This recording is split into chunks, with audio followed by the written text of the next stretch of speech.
You're listening to the Naked Bible Podcast. To support this podcast, go to nakedbiblepodcast.com and click on the support link in the upper right-hand corner. If you're new to the podcast and Dr. Heiser's approach to the Bible, click on New Start Here at nakedbiblepodcast.com. Welcome to the Naked Bible Podcast, episode 211, Was Cain the Seed of the Serpent? I'm the layman, Trey Strickland, and he's the scholar, Dr. Michael Heiser. How you doing, sir? Well, I would be doing better if I wouldn't have had to wade through all of this crazy stuff about Cain this week, but here we are. Oh, yeah. Did you actually learn anything new? No, I didn't learn anything new. I was just reminded that there's no sort of antidote to prevent people from believing crazy things and making up stuff about Scripture. So, you just have to more or less deal with it. Yeah, this is one of them. I guess I'm ready for it if you are. Yeah, I get this question too often in email, which is why it went on my list of topics, but here we are. So, yeah, Cain as the seed of the serpent or the seed of Satan. And if you've never heard of this before, I apologize for putting it in your head, but there are a lot of people who have heard of this before. And it's at least as old as the 7th or 8th century AD. And that's going to be important because when you talk about the Old Testament, even at the very latest, when it comes to the composition or the editing of the Torah, specifically the book of Genesis, that's 1,200 years later. So for 1,200 years, nobody had an inkling of this sort of weirdness. But somebody did, 7th or 8th century in a Targum, which is an Aramaic translation of the Old Testament.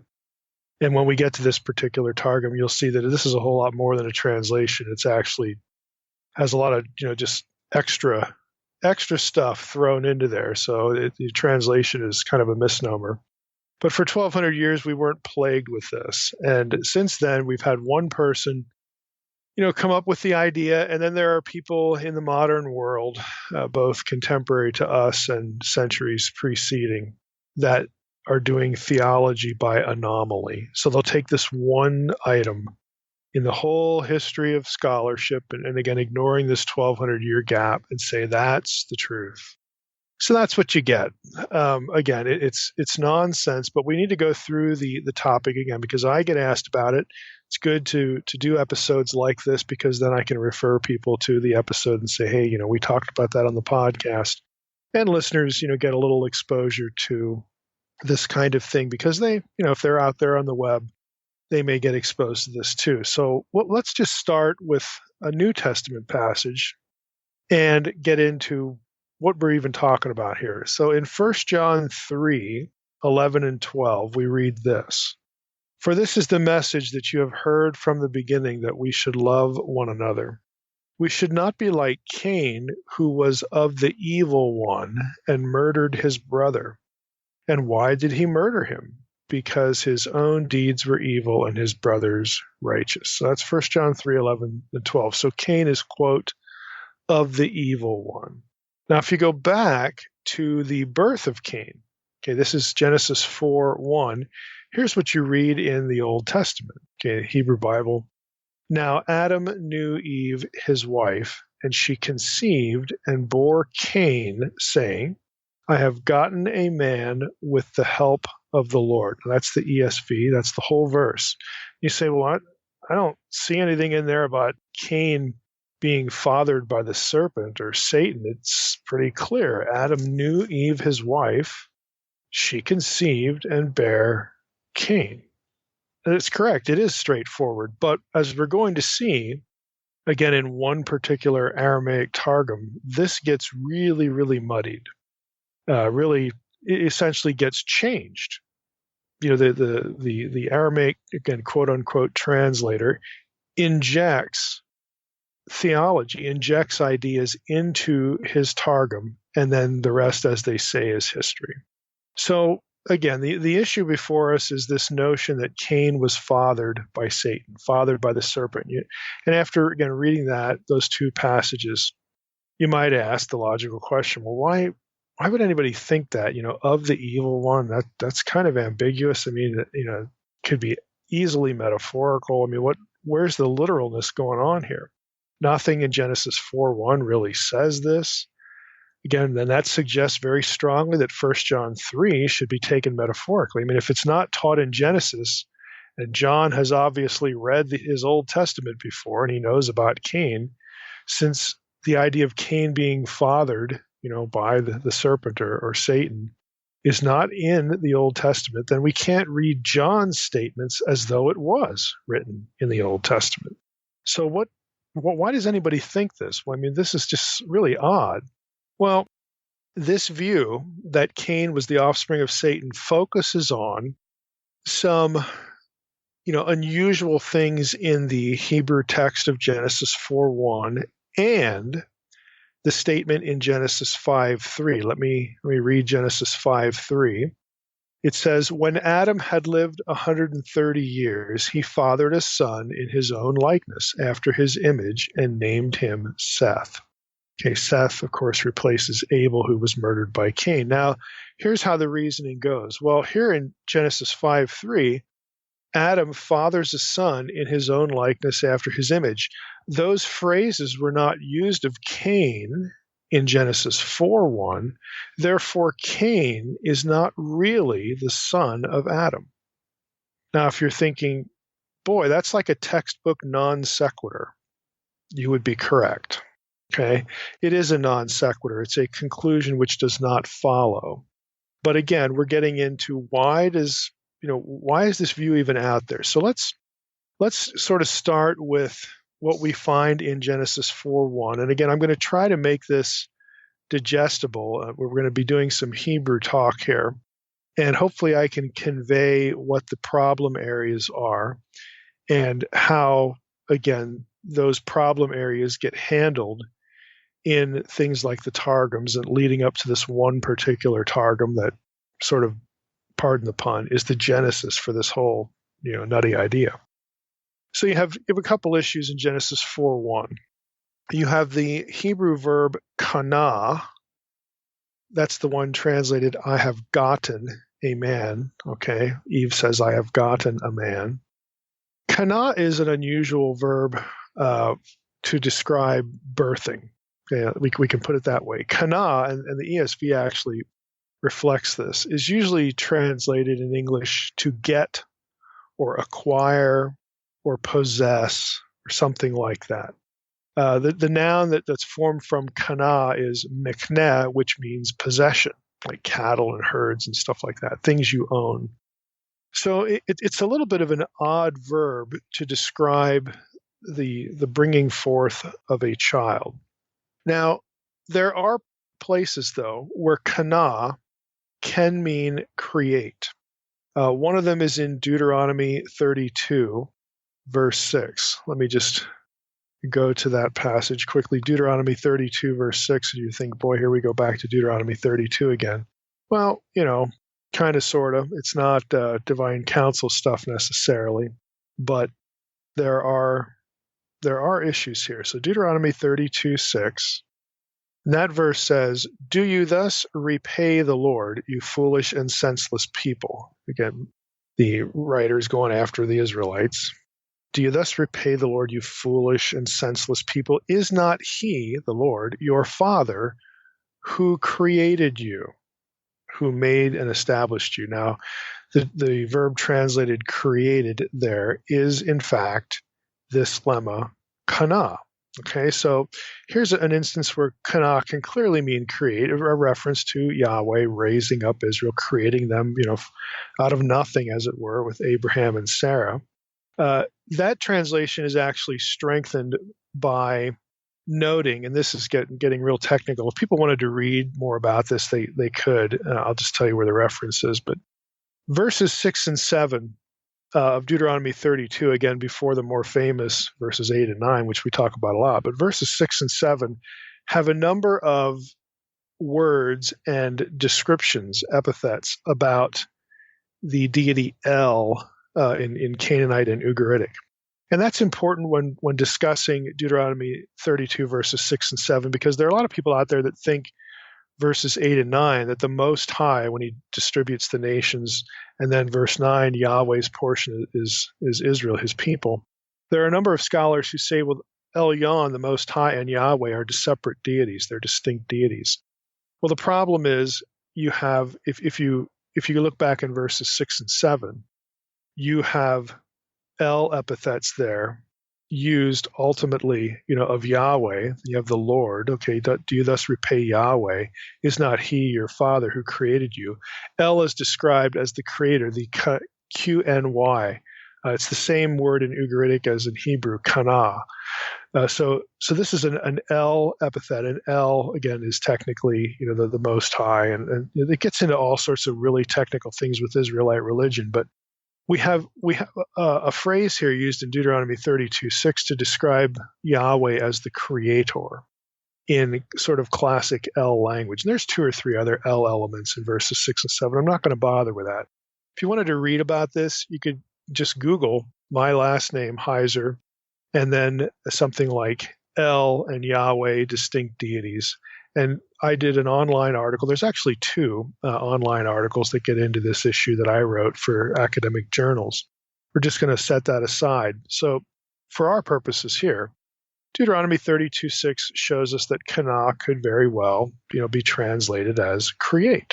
So if we take that back to Genesis 4, we have Eve saying, I have created a man with the help of the Lord, or with the Lord. The rest of the verse is an issue. The dilemma is an issue, and the rest of the verse is an issue because literally in Hebrew, here's what you have. Eve says, kaniti, okay, I have created, and then a man, and then it has the little 2-letter particle, aleph tav, which usually marks a direct object. If you've heard my little thing on the aleph tav or read it on my blog, you know that. It's not Jesus, folks. It's just 2 letters. It's an accusative marker or a preposition. And in this case, here it is nestled in Genesis 4:1. And so translators are like, well, how should we translate this? I have created a man, and then the direct object is Yahweh. It doesn't make any sense. First of all, Yahweh isn't a man. And even if we're talking about the angel of the Lord here, Eve didn't create him. It's just weird. So scholars look at this. Okay, we have to take the aleph and tav here as a preposition. But even that sounds weird. I have created, okay, I have either gotten or created or whatever, a man with Yahweh. See, now the ESV has with the help of the Lord, with the help of Yahweh. Well, the English word help there has no Hebrew equivalent in the verse. It's just, I have created a man with Yahweh. That's literally what you have in Genesis 4:1.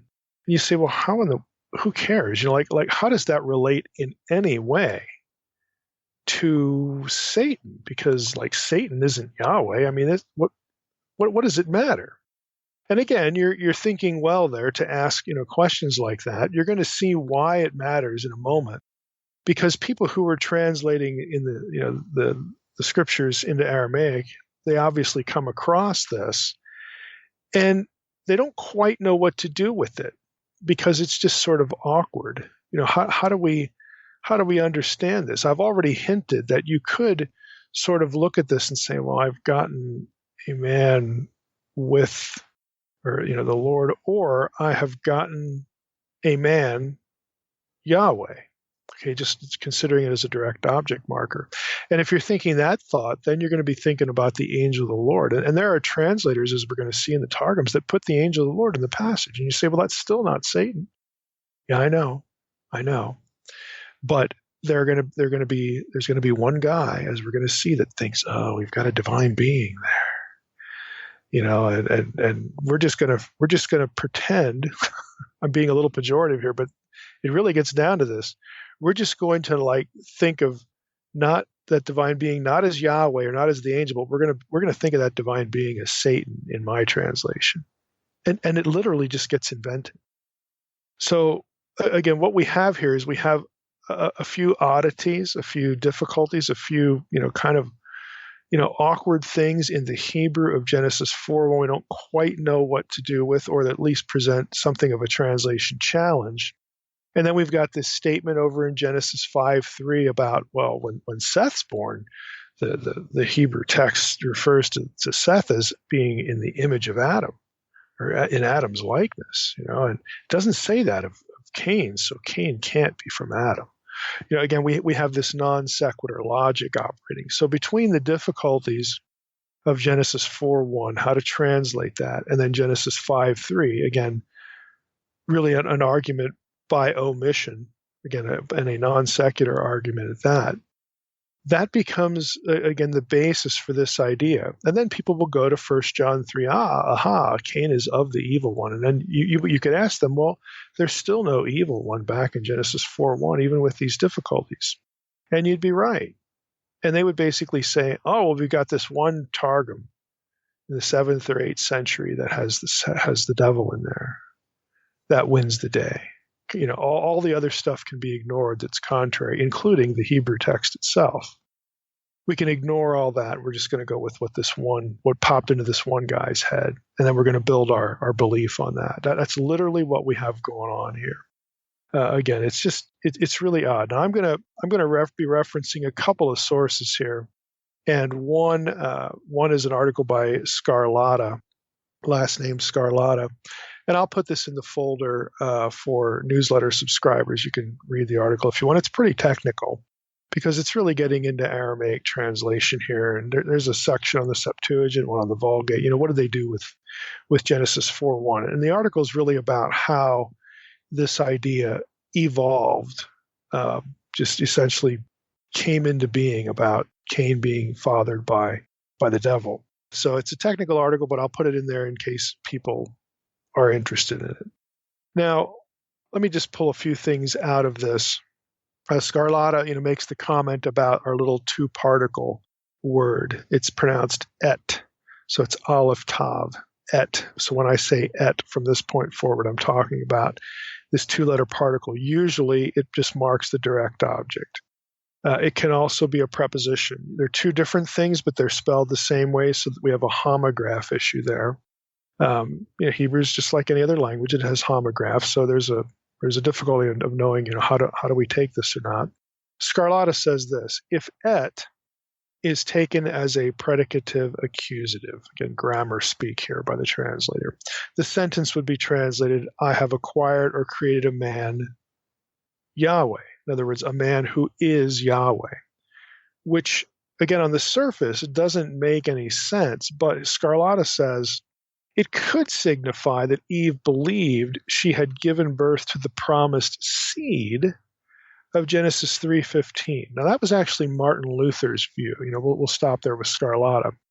Luther was seeing in this issue, this grammatical issue, a reference to Genesis 3:15, the promised seed, because Luther's already thinking that the promised seed is God as man.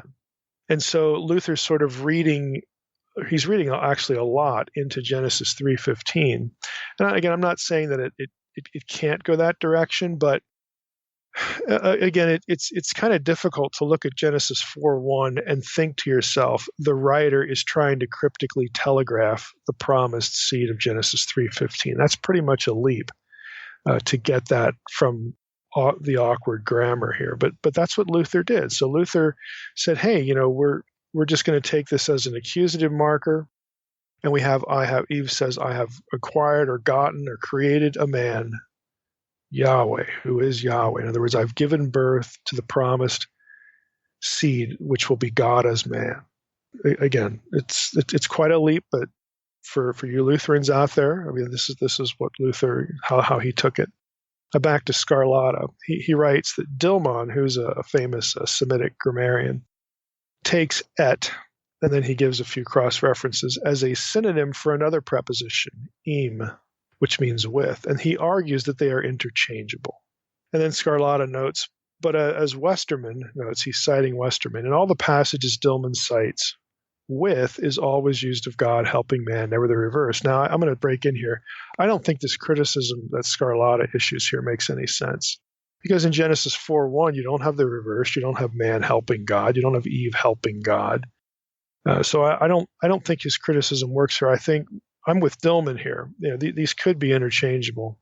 in terms of their semantics. You could have with the help of Yahweh. And Scarlata, to be fair to him, he adds this thought. He says, despite the fact that we have no other occurrences of et plus Yahweh meaning, quote, with the help of Yahweh, unquote, most commentators agree that this is the sense of the passage. Then he cites Delitzsch, Spicer, von Rad, Wenham, Sarnum, famous Genesis commentators.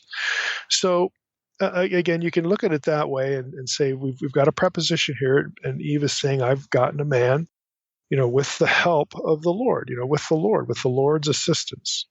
There's no sense of cohabitation here, like with Genesis 6. It never says that Yahweh went into Eve. Yahweh had sex with Eve. In fact, it actually says the opposite. The verse begins clarifying that. Quote, now Adam knew Eve, his wife, and she conceived and bore Cain. I mean, there's no ambiguity here. So the preposition with has to be, it could refer to some divine assistance that Eve believes, is taking place here. Yahweh enabling her to have a child, because this is her first child, okay? So it's a new experience. So that, again, is very likely what it means, but it doesn't have any sense of cohabitation here. Now, there's one ancient Near Eastern parallel that I want to throw in here before I kind of tell you how I'm thinking about this, where I land. And Scarlata brings this up in his discussion. He notes that et Yahweh, et Adonai, et Yahweh, where you have preposition et and then a divine name.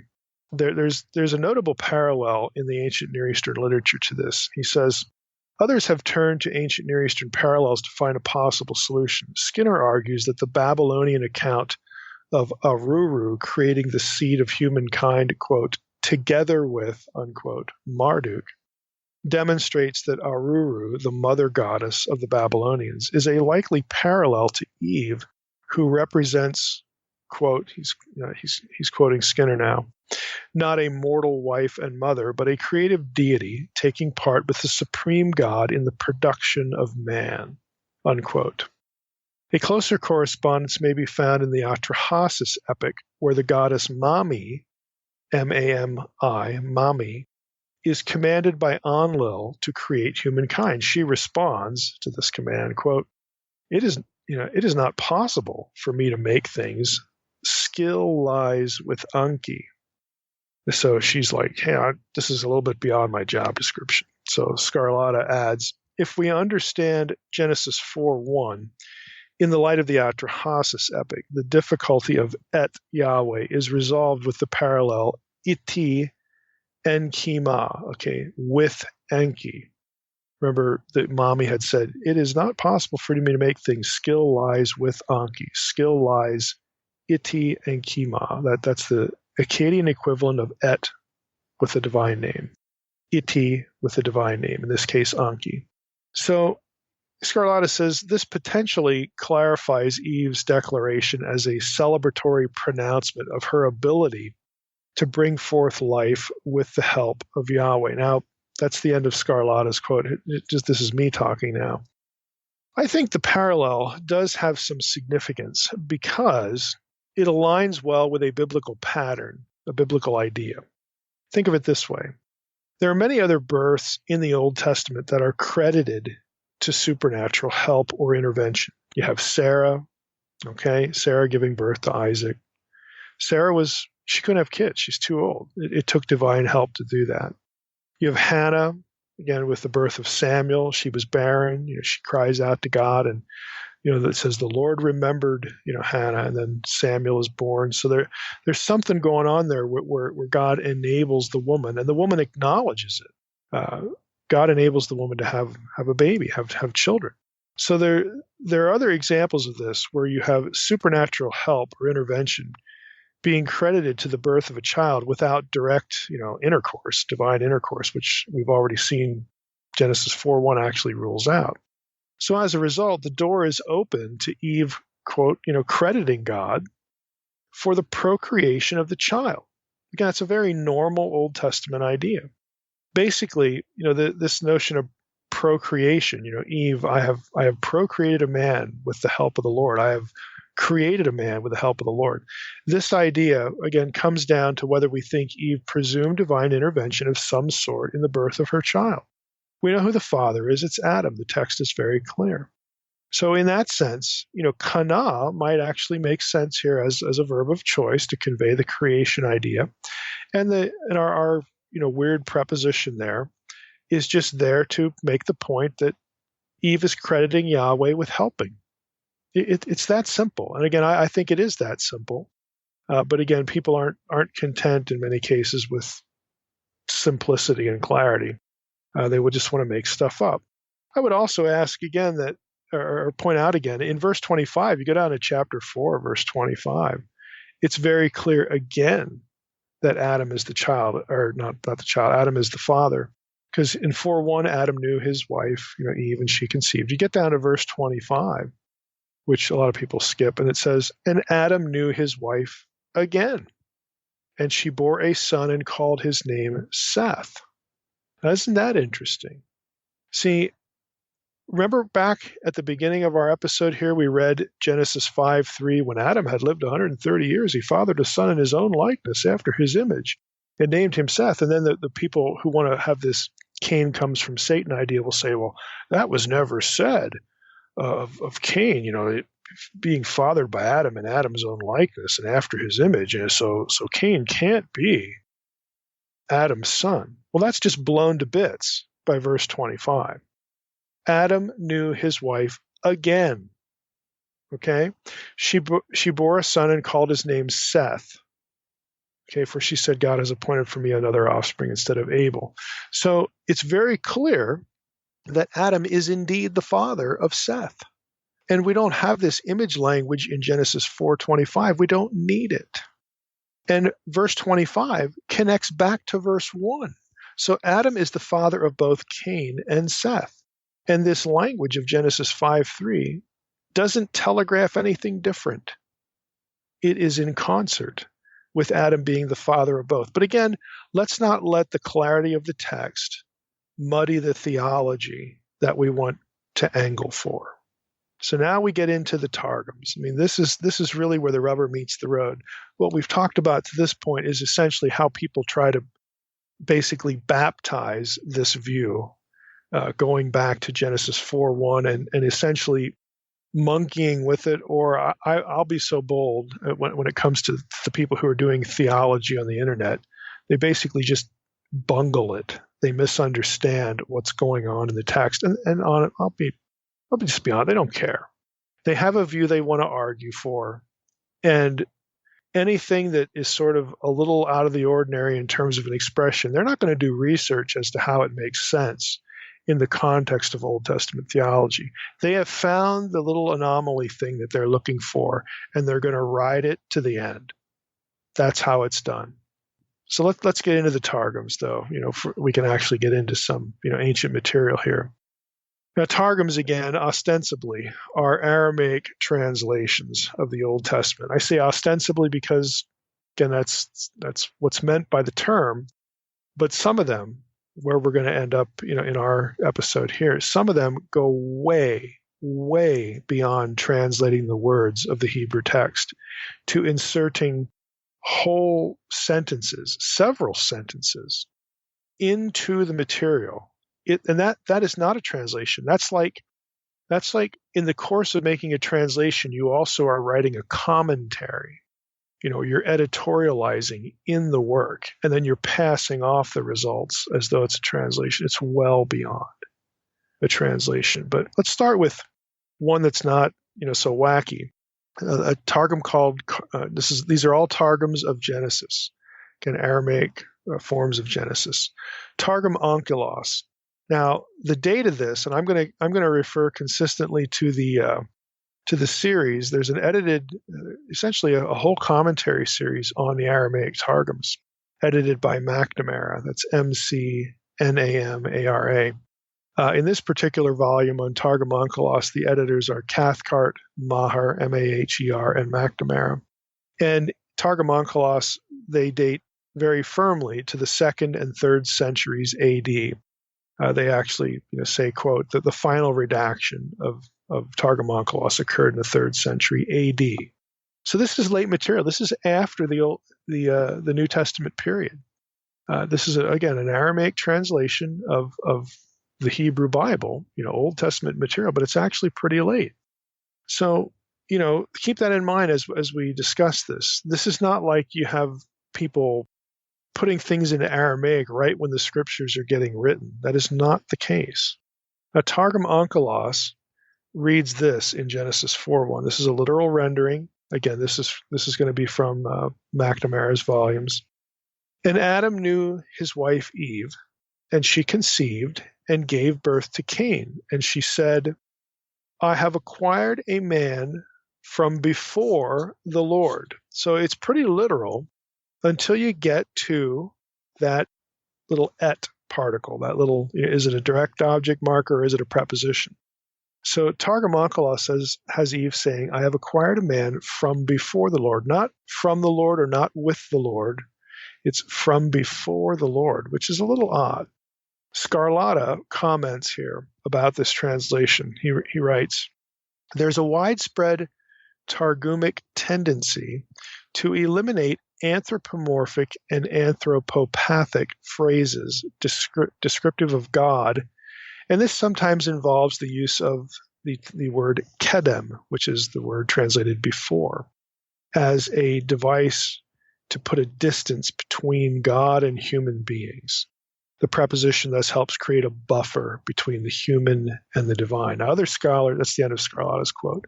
Other scholars don't agree with that estimation. They don't think that there's any real pattern here. But here's the idea.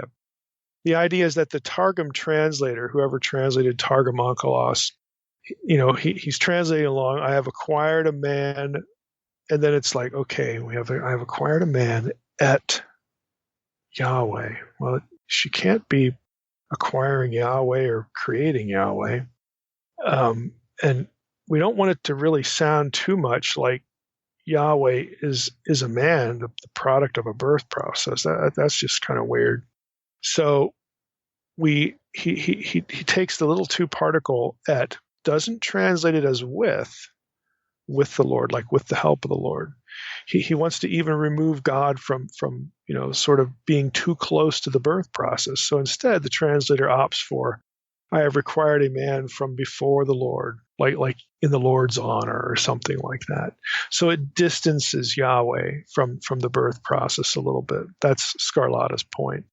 And I think in this verse that works. Whether that's a wholesale pattern in the Targums is what scholars object to. But it's a fairly literal translation. A little interpretive, again, there at the end, but not too bad. Let's go to the next Targum. This is also, again, a Targum of Genesis, Targum Neophiti. This is a Palestinian Targum, in other words, a Targum that originated in that region of the world. Neophiti is the name of the codex.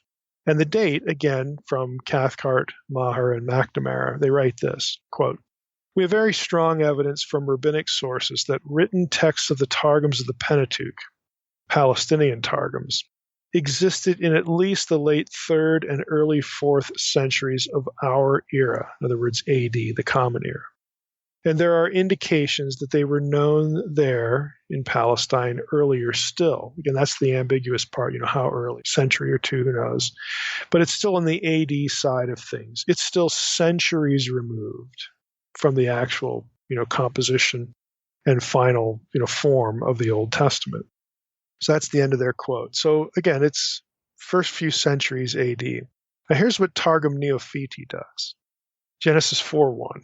And the man knew his wife Eve, and she conceived and gave birth to Cain. And she said, behold, a son will be given to me from before the Lord.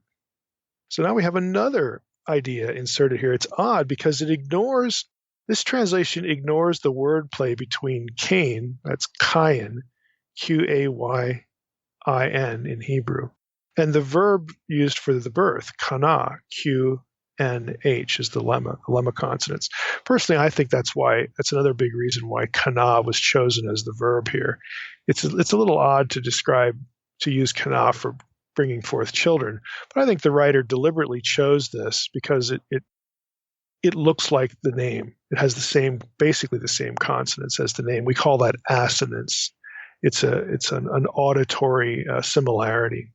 I think that's what's going on here. But the translator here, in any case, of Targum Neophiti, ignored all that.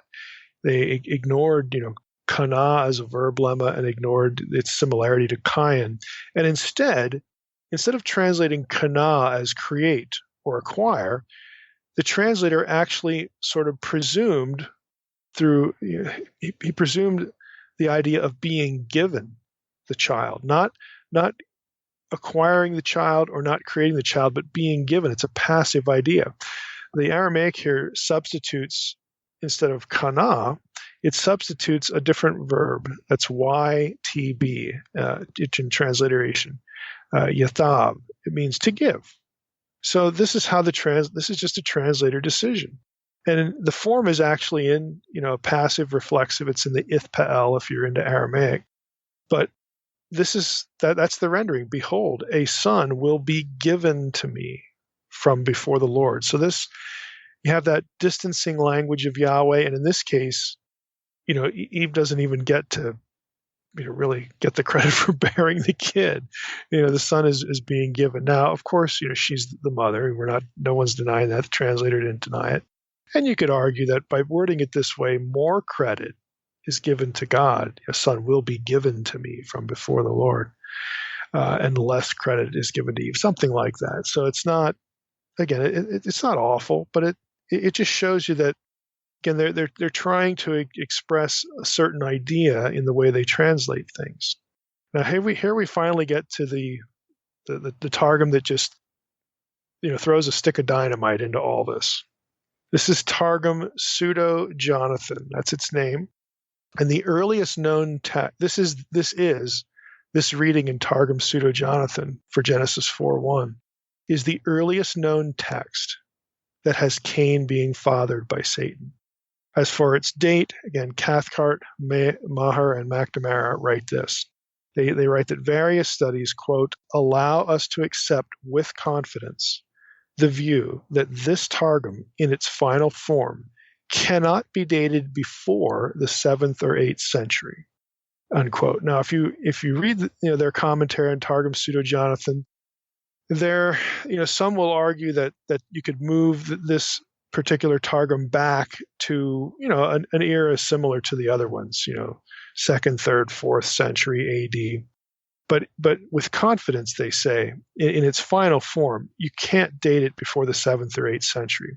And there are different reasons for that. It actually has some things in it that are let me put it this way. It actually has some things in it that draw on the activity of Islam. This is 5th, 6th century stuff and beyond. So it's very evident that somebody was working on this thing after the point at which Muhammad, was around and Islam became an issue. So that's what really pushes it well into the AD period as far as what we have today. But again, there are parts of it that could be, earlier. So enough about the dating. Even if we, again, accept the earliest, second, third, fourth century, something like that. If 500 BC we'll use, if 500 BC is sort of your cutoff point, for the final form of the Torah, that's still 800 years. It's still 800 years after the fact. 500 BC to, let's just call it 300 AD for round numbers. 800 years, it's almost a millennium before this idea pops into anybody's head. 800 years at best. 1,200 years, again, going by the final form of the text. Now, Targum Pseudo-Jonathan is known to us primarily in two editions. I'm going to make comments about both of them. The first one is Clark's edition, and that was published in 1985. I'll just read Genesis 4:1 and 2 from Clark's edition. You're going to think, boy, what was this guy smoking, when he did this? But here's what it says. Adam knew his wife Eve, who had conceived from Samael, the angel of the Lord. Then from Adam, her husband, she bore his twin sister and Abel. Abel was a keeper of sheep, and Cain was a man tilling the earth. That's Genesis 4, 1 and 2 in Clark's edition of Targum Pseudo-Jonathan. It's overtly and bizarrely interpreted. Think about what's in and what's not in. What's not in, Eve's exclamation, like, I have gotten a man for... Eve's exclamation isn't even in the verses. It's like they're just gone. The Targum dismisses, the translator actually dismisses Eve's own words and inserts his own idea. What her exclamation is just absent. Scarlata writes here, we are left with no explanation as to why Eve's declaration is omitted, apart from the possibility that the translator wanted to diminish her prominence or authority in the naming of Cain. The inclusion of Samael. Now, Samael is a Satan figure known from pseudepigraphical texts like the Ascension of Isaiah, Ascension or Martyrdom of Isaiah, that goes by both titles. Just back to Scarlato. Scarlato says the inclusion of Samael may be linked to Genesis 3:6 in the same Targum Pseudo-Jonathan, where Eve sees, this is while Eve's in Eden, she sees the, quote, angel of death. Again, if you look back in your Old Testament, this is nowhere present. Whoever produced Targum Pseudo-Jonathan is just literally inserting the material. Eve sees the angel of death in Genesis 3:6 and back to Scarlata, and she fears before she eats the fruit of the tree. She gets scared by the angel of death while she's, reaching for the fruit of the tree. The effect of her sexual encounter, this is Scarlata, the effect of her sexual encounter with the angel, as it is revealed in Genesis 4:1, signifies her moral deterioration, which is marked by the birth of Cain the murderer, unquote. So Scarlata's trying to get inside the head of this guy, whoever produced this Targum, and he says, well, we see Samael here, the Satan figure in Genesis 4:1, because he inserted him back in Genesis 3:6.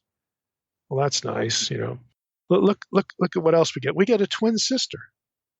We get a twin sister to whoever was, quote, from Samael. You notice, let me go back and read it again. Adam knew his wife Eve, who had conceived from Samael, the angel of the Lord. Then from Adam, her husband, she bore his twin sister. Well, you'd wonder, how can they be twins if they have different dads? But let's just move on from that. Then from Adam, her husband, she bore his twin sister, and Abel. Abel was a keeper of sheep, and Cain was a man tilling. We don't even get Cain referred to. We don't know that Cain is the product of this presumed union between Eve and Samael until verse 2, when Cain gets mentioned. Verse 1 doesn't even say, Cain is Samael's kid. We have to assume that. We have to assume that since Abel is from Adam, remember, let me read it again. From Adam, her husband, she bore his twin sister and Abel. We have to assume that, okay, we've got Adam producing Abel and a twin sister, and then Cain is just injected into verse 2, into the narrative. We have to assume that Cain, therefore, was from Samael. And that's what the writer wants us to do. So we've got a twin sister, and again, how could she be twins if they have different dads? And where's any of this in the Hebrew text of Genesis? Answer, it's not there. Samael's not there. He's not there in Genesis 3:6 either. Not there in Genesis 4:1. I mean, what in the world is going on here? Again, Samael is a Satan figure, and he is just literally, I can't put it any other way, he is literally inserted into the text. Now, Scarlata and others, will say, well, maybe the translator here thought that was appropriate because of Genesis 5:3, because of this talk about how, Adam gives birth to Seth, and Seth was in Adam's own image and likeness, and that's not said of Cain. Again, ignoring Genesis 4:25, where Adam knew his wife again, she bore a son called Seth. Okay, ignoring that. Let's just pretend that doesn't exist. So Scarlata, again, is trying to get inside his head, like, well, maybe it's Genesis 5:3 that's got, is influencing him here. Again, and that's probably the case, because here's Genesis 5:3 in Targum Pseudo-Jonathan. You ready? As if Genesis 4:1 and 2 weren't enough, as if Genesis 3:6 weren't enough, where we get the angel of the Lord, who to this guy is Samael, the devil. Here's Genesis 5:3, the first part of it, because it's actually long. He throws a lot of stuff in the verse, but here we go. When Adam had lived 130 years, he begot Seth, who resembled his image and likeness. So far, so good, kind of normal. For before that, Eve had borne Cain, who was not from him, i.e., not from Adam, and who did not resemble him. So this tells you that the translator, and I'm using that term loosely, the interpretive translator, the interpreter, the translator interjector, looked at Genesis 5:3 and very evidently thought, okay, we have the language here about Seth being in Adam's image and likeness, and we didn't read that back in Genesis 4:1 with Cain. So that must mean that Cain was not from Adam. So I'm gonna make that point here in my quote unquote translation. I'm gonna make that point here. I'm gonna extrapolate on it here in Genesis 5:3, and I'm gonna insert it back in Genesis 4:1. And for a candidate for the father, I'm going to put Samael in Genesis 3:6. Ta-da! There we go. How to invent a doctrine. That's literally what's going on here. He is inventing something.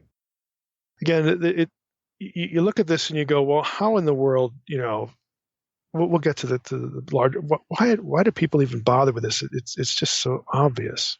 Okay, we'll get there. What we have here, again, is an interpretive paraphrase. It's like a hybrid between a translation and a commentary. Now, that was just one edition. That was Clark's edition that we were discussing there. The second edition of Targum Pseudo-Jonathan is the Editio Princeps, which is a Latin term for the first printed edition of any particular work. And this was actually produced much earlier than Clark's. This was produced in 1598. And that one has this. It doesn't have, well, I'll just read it to you. Here's what the very first printed edition of Targum Pseudo-Jonathan had. Adam knew Eve, his wife, who desired the angel.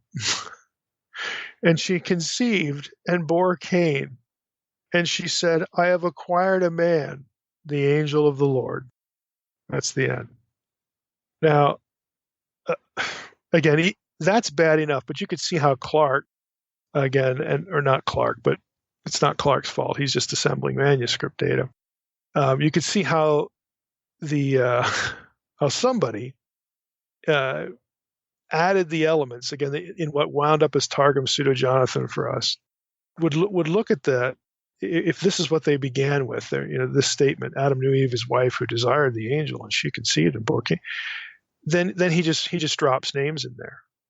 You could see how this sort of could have developed or devolved, probably a better term. The angel who? Well, Samael. Had to be Samael. Had to be a bad guy. Why? Because they want to establish the point that Cain did not come from Adam. Because that's what they believe. That's how they believe Genesis 5:3 should be read. Didn't come from Adam. Didn't come from Adam, had to be a bad guy, had to be an intervening angel. And that would be against God's will. So we're going to make him Samael, the devil, the Satan figure. Again, you see how these theological ideas concatenate together and are transmitted, in this case, in Targum Pseudo-Jonathan, through the hand of a translator who's doing a lot more than translating. Literally just inserting the content. Literally thinking thoughts and inserting those thoughts into the text. It's classic eisegesis, again, presented to the world as a translation in Aramaic. That's what you have. And again, it's sad, to be honest with you. Again, but you could see how they could get there. Okay, well, if you look at Genesis 5:3 that way, again, let's ignore Genesis 4:25 about Seth being from Adam. Let's ignore that. If we interpret Genesis 5:3 because of the imaging language there to exclude Cain, if that's what we're thinking out of the gate, that Cain cannot be from Adam because of Genesis 5:3, then we've got to have another actor in the play. We've got to have someone else on the scene. Can't be another human, because these verses, Genesis 4:1, Eve says, I've gotten a man at Yahweh. Okay, we got to have a divine being, that we can use to explain this. And Must be an angel who looked like a man. Angel of the Lord. He looks like a man in the Old Testament. So we'll call him the angel of the Lord or an unangel of the Lord. And we'll postulate that Eve met another divine being in human form. Like, forget the serpent stuff. Okay, Eve met another divine being in human form who was evil. She got attracted to him. She got turned on. They had sex, and the product of that was Cain. Again, it's a concatenation of ideas that is literally burst forth in somebody's head and then gets inserted into the text. Minimally 800 years after the text was produced, and maybe even more than a millennium. But yet that, and this is the only Targum like this, this blatant as far as Satan, yet that's the truth. That's going to be our source of theology. Who cares about the actual Old Testament? We would rather speculate about the Old Testament and then insert our speculations into the Old Testament and call it teaching, call it doctrine, call it truth. Now, you might be thinking what I'm thinking right at this point. Well, Mike, we got people today who do that too. Yes, we do. Yes, we do.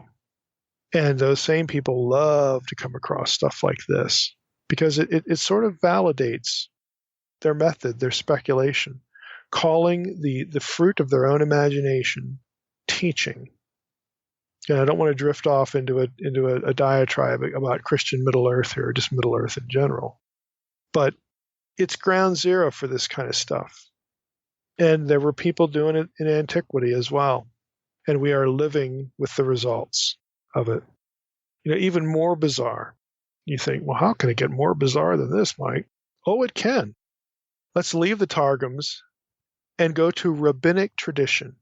Oh, and I love to point out things like this when people say, Mike, we should be interpreting the Bible like the rabbis did. Really? Sure. Well, I'm going to be referring here to Pirkei de Rabbi Eliezer. Again, this is Aggadic material, Aggadic. Agadah is an Aramaic term that means tales or lore, stories, that kind of stuff. That gets their expansions. It's like Talmud and Mishnah, Talmud and Midrash, in this respect. You get rabbis that pull a few lines out of a biblical story and then they just expound on it. They make up interpretations of it. And then that gets written down, and that becomes sort of it becomes oral Torah. I mean, that's what Talmud and Midrash, and all these things are. And there's plenty of this stuff going on with Genesis 4. And one of these sources is this source I just mentioned, Pirkei de Rabbi Eliezer. If you can look him up on Wikipedia, but his own material is 2nd or 3rd century again. So it's kind of right in this period, same period. And you can look this up in the Babylonian Talmud, Shabbat 146a, 738, Yebamot 103b, 711, Avodah Zorah 22b, 114. Those sources say this, that the serpent copulated with Eve, had sex with Eve, and or infused her with lust. But they don't actually say that he fathered Cain. And that's going to be Targum Pseudo-Jonathan. Remember, Targum Pseudo-Jonathan is the oldest piece of writing that makes that connection. But there are these other rabbinic sources that have the serpent having sex with Eve and filling her with lust, okay? But they don't make the connection to Cain. That's the province of Targum Pseudo-Jonathan. And then there's more. Now, Rabbi Eliezer goes on. Again, that material, the Talmudic material, doesn't really make the connection with Cain. But Rabbi Eliezer says this. He says that he, Samael, in his particular storytelling here, came to Eve riding on the serpent. And then somehow she conceived. What does that mean? Again, we're not told what it means. Samael, this angel, this divine being, the devil figure, okay, comes to Eve riding on the serpent, and she gets pregnant. Again, it's just bizarre. It's just bizarre. You think, where in the world are they getting this stuff? They're getting it from their own heads, their own imagination. And again, a few minutes ago, we just walked through, again, the set of ideas that people might have been thinking, again, to fill in gaps that they imagine, like what, let's imagine how this could have happened. Again, that's one thing, and lots of people do it in antiquity, and they do it today. But here in this situation in antiquity, it becomes oral Torah, and it becomes part of a Targum. I mean, it takes on like an inscripturated status. And that's really the danger. That's really the sinister thing. Now you could say, well, it's not real dangerous, Mike. Only one Targum did it. And you got a rabbi or two that are just kind of nutty. People in the Jewish community would say, look, the rabbis say all sorts of weird stuff. And, we ignore them, or we gravitate toward one that had a good reputation, and the other ones we just, whatever, I get that. I understand that, because we do the same thing with commentators today and scholars. I understand that. But for the community, this material has inscripturated status. Oral Torah, the Targums purport to be translations of the inspired text. I mean, that's a little more serious than the way we sort of can either dismiss or embrace a commentator today, because commentators today, unless they live in Middle Earth, are not saying, hey, I have a corner on the truth, or God spoke to me, or God directed me to do X, Y, or Z. I mean, real scholars, real commentators aren't doing that. And what they write can be really kind of nutty, but they're not saying that this should be at the inscripturated level for the believing community. But that's what happens, again, in antiquity with this kind of stuff. So, again, I like stuff like this because I just roll my eyes when you get people who never run into this because they don't read rabbinics. They never run into this crazy stuff that rabbis do with the text. And they go, well, they're rabbis. They should know what's going on in the Hebrew Bible. It's Hebrew. We should listen to them. Not really. Okay, not really. What we should be doing is what we try to do here on the podcast. We try to take Scripture in its own context, not a rabbinic context that comes 800 years later. Because honestly, what the rabbis are is they're looking back. They're commentators. They're looking back on a text that could be a millennium old. And they are filtering that text through their own tradition, just like Christian denominations do. They filter the biblical text through their own context, their own set of traditions. Just because they're Jewish doesn't mean they do it any better. They don't. It can be downright bizarre and completely miss the boat. What we should be doing is trying to take Scripture in its own context, contemporary context, the context of the writer and his original audience. That is the goal. And again, we're not saying that nobody later ever has any insight. That isn't the point. If you're thinking that, then you just want to think that, because that's not what I'm suggesting. It's not an all or nothing proposition, but it's an overwhelming proposition to say it's better to understand Scripture in its own context, not a later one, especially something 1,000 years later. That should be self-evident, honestly. That should be so obvious that there would be no argument about it, but it's not. Because people in the Christian community, again, they're used to their denominations filtering the text to them, and they also have this mystique about Hebrew and about Jews and about Judaism. We got to listen to the rabbis because it's their language. Look, I can take you to Israel today and a 6-year-old can sight read the text. You want him to be your interpreter? Is that your commentator now because they can sight read Hebrew? Again, let's think about the assumptions that we're making. Some of them are just not very sound. And this is a good case in point. Now let's go back to 1 John 3, to wrap up the episode here, or at least try, navigate toward the end here. What about 1 John 3, 11 and 12? I'm going to quote from Scarlatti. Again, he has a little section on this. He writes, another New Testament text that may imply that Cain was born of unnatural means is 1 John 3:12. Since the entire epistle of 1 John deals with the theme of brotherly love, the figure of Cain, the murderer, provides the perfect antithesis to Christ, the one who laid down his life for others. The author exhorts the believers not to be, quote, like Cain, who was of the evil one and murdered his brother. And why did he murder him? Because his own deeds were evil and his brother's righteous, unquote. The question of Cain's origins arises from the phrase, quote, who was of the evil one, unquote, which may be considered a reference to his satanic descent. Following the lesson of Cain, however, verse 15 states in more general terms that, quote, everyone who hates his brother is a murderer, unquote. The word for murderer, anthropoktanos, is employed only here and in John 8:44. When Jesus calls the scribes and Pharisees children of the devil, who was a murderer from the beginning.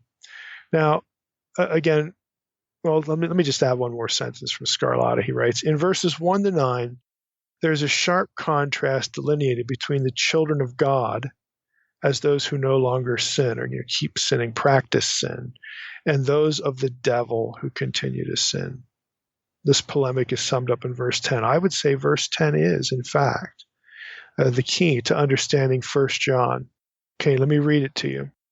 By this, it is evident who are the children of God and who are the children of the devil. Whoever does not practice righteousness is not of God, nor is the one who does not love his brother. The contrast in this verse, verse 10, is between the children of God and the children of the devil. Cain being the archetype, figure of the children of the devil, because they don't do righteousness and they don't love the brethren. Think about verse 10. It is evident who are the children of God, who are the children of the devil. And then it's delineated by references to conduct, to behavior. The point is, verse 10 makes it clear that we are not physically spawned by God. We're not physically spawned by God. We were physically spawned by our parents. Okay, we are not physically spawned by God, and so that contextually dictates that the oppositional group, the Cain group, are not physically spawned by the evil one either. What delineates, what describes, the point of both groups, children of God, children of the devil, is laid out in verse 10. Children of the devil are those who don't practice righteousness. It doesn't say that they're the ones that were spawned by Satan or that genealogically are in the line of Cain. It doesn't say that at all. It's the one who doesn't practice righteousness, the one who doesn't love his brother. Those are the children of the devil. So it's behavioral. It's a characteristic. The language is metaphorical. It's about a spiritual state, not a physical point of origin. And we know that, again, because we are not physically spawned by God. Believers are not physically spawned by God. They are born again. They are born from above. They are made new internally, spiritually. Okay? And as John, is describing in his letter, these are the ones who love the brothers. They're the ones, who are going to, be righteous and follow the Lord, be discipled, all this kind of stuff. That's the point. The point is not physical origin. And honestly, everything I just said there is supported by Genesis 4:1. There's a complete absence in Genesis 4:1 or any other passage that Cain was fathered, physically spawned by Satan. It is not present in the Bible. It is inserted there in one Targum and then exploited. So why do people promote this idea today? To be blunt, it's because they want the Bible to endorse their anti-Semitism and anti-Semitic conspiracy nonsense. They want the Bible to teach that 1 John 3:11 and 12 should be taken literally so they can look back to the bizarre Targum tradition about Cain being fathered by Satan and not being Adam's son, so they can drive a wedge between the Adamic line, the Adamic race, and a satanic race. And you say, well, Mike, wouldn't it make sense to have like the Jews be the Adamic line? Because look at those genealogies, in the Old New. Yeah, it would, but that isn't where the anti-Semites go. This is part of the tradition to lump Jews and blacks in certain contexts as well in a less than Adamic racial status. Well, surely Adam's race is the master race, is the best race because it's closest to God, and those other races aren't. And again, they will take Adam's line, which produces, Jesus ultimately, again, because of the New Testament genealogies. They will drive a wedge beginning back in Genesis and then argue that Jesus wasn't a Jew. I mean, the 17th, 18th, 19th, and frankly 20th and 21st, people are still doing this. This is how people try to baptize anti-Semitic conspiracy nonsense and, racial nonsense as well. They love stuff like this. They don't care. I mean, honestly, their hearts are hard. I mean, they don't care whether they can justify it from Scripture or not. They don't care. If you go to Genesis 4:25, it sort of wipes out the Genesis 5:3 argument that is the basis for Genesis 4:1's argument. They don't care about any of that. They want to believe what they want to believe, and they are just looking for ways to make it sound like it's Bible. They want to baptize it in some way and then foist it on their unsuspecting or equally willing followers.